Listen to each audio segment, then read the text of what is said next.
एक दूर दराज के हिमालय गांव में ऊंचे पहाड़ों और प्राचीन जंगलों के बीच में एक 15 वर्षीय लड़का रहता था जिसका नाम आकाश था।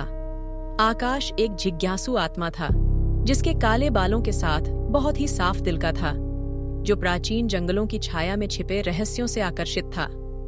गांव वाले उसे गांव की सीमा से परे छिपे खतरों के बारे में चेतावनी देते थे। पौराणिक जीवों और प्राचीन श्रापों की कहानियां जो जंगलों को परेशान करती थीं। लेकिन आकाश की जिज्ञासा इतनी मजबूत थी कि उसका विरोध नहीं किया जा सका। एक दिन उसने निषिद्ध जंगलों में घुसने का फैसला किया।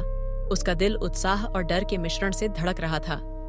जैसे ही वह जंगल में गहराई में चला गया, सूरज की रोशनी कम हो गई। अजीब मुड़े हुए पेड़ और कटे हुए जड़ों ने एक परेशान करने वाला माहौल बनाया। दूर से एक मंद अलौकिक चमक निकली, आकाश को करीब खींच रही थी। उसने जंगल के भीतर गहराई से छिपे एक प्राचीन ढाते मंदिर पर ठोकर खाई। संरचना अंधकार में डूबी हुई थी, केवल एक मंद चमक ही प्रवेश द्वार को रोशन कर रही थी। आकाश के अंदर एक डर की भावना भर गई जब उसने कदम रखा। मंदिर का आंतरिक भाग अंधेरे गलियारों और छिपे हुए कक्षों का एक भूल भुलैया था। जैसे ही उसने खोजबीन की, उसने प्राचीन कलाकृतियों और अजीब प्रतीकों से भरे एक छिपे हुए कक्ष की खोज की। एक ठंड उसके रीढ़ की हड्डी से नीचे चली गई, क्योंकि उसने महसूस किया कि वह अकेला नहीं था। एक भयानक उपस्थिति छाया में छिपी हुई प्रतीत हो रही थी, उसकी हर चाल पर नजर रख रही थी। अचानक एक राक्षसी प्राणी अंधेरे से निकला। उसकी आंखें अलौकिक प्रकाश से चमक रही थीं। आकाश का दिल उसके सीने में धड़का, क्योंकि उसने महसूस किया कि वह फंस गया है। प्राणी ने उस पर झपट्टा मारा। आकाश ने हमले को चकमा दिया और अपने अस्थायी हथियार को घुमाया, लेकिन यह प्राणी के बल का कोई मुकाबला नहीं था।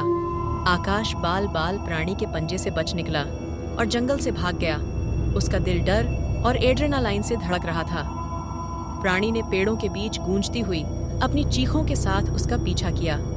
आकाश जितनी तेजी से दौड़ सकता था दौड़ा, शाखाओं को चकमा दिया और जड़ों पर ठोकर खा ली।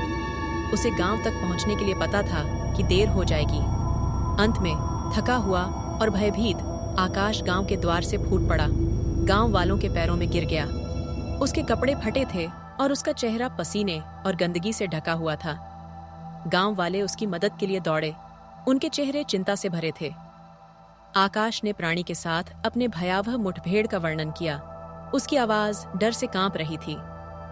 गांव वालों ने आकाश की कहानी को भय और अविश्वास के मिश्रण से सुना।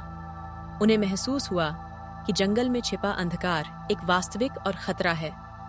नए उत्साह के साथ उन्होंने अपनी शांति को खतरे में डालने वाले बुराई से अपने गांव की रक्षा करने की कसम खाई। और जिज्ञासु लड़का विपत्ति के सामने उनके साहस और लचीलेपन का प्रतीक बन गया, और आकाश अपने लोगों के लिए आशा का प्रतीक बन गया था।